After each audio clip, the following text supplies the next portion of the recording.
Y estaba intentando buscar datos para ambientar aquella novela que iba a transcurrir en la época de la colonia y para poder construir aquel submundo prostibulario de la época de la colonia. Fui a buscar casi automáticamente una historia sexual de los argentinos y descubrí con sorpresa que ese lugar estaba vacante, que nadie había hecho ese trabajo. Entonces, yo siempre digo que los escritores escribimos aquellos libros que quisiéramos leer y que no existen, ¿no? Entonces, cuando descubrí esto, digo, bueno, alguien va a tener que hacerlo, lamentablemente voy a tener que ser yo.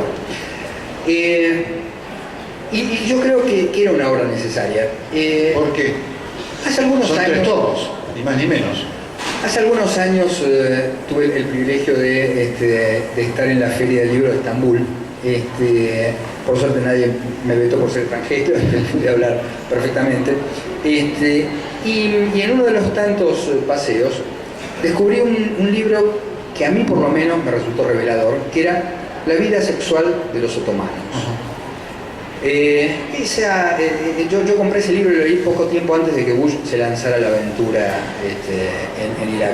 Yo digo que si Bush hubiese leído ese libro, no sé si hubiera ido a la guerra. Me parece que la sexualidad habla de las sociedades muchísimo más de lo que pensamos. Es más, yo creo que no puede entenderse la historia de un país, la historia de un pueblo, si se desconoce la historia de su sexualidad, fundamentalmente porque todos nosotros, cada uno de nosotros, somos hijos de un entramado, lisa y llanamente, sin metáfora, de relaciones sexuales, y si desconocemos cómo se fueron gestando esas relaciones, mal podemos conocer nuestra historia. Correcto, y de esto, digamos, obviamente algunos los habrán leído, si no los invito a leer este pasaje por la historia.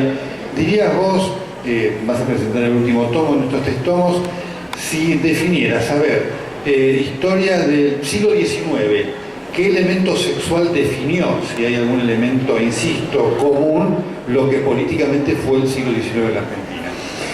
Es interesante, yo creo que efectivamente cada época tuvo su correlato con la historia de la sexualidad.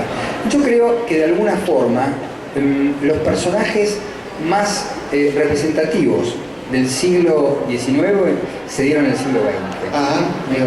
Porque me parece que muchas veces hay personajes o que adelantan a su época o a la vez, o a la inversa, que atrasan, ¿no es cierto? Entonces, si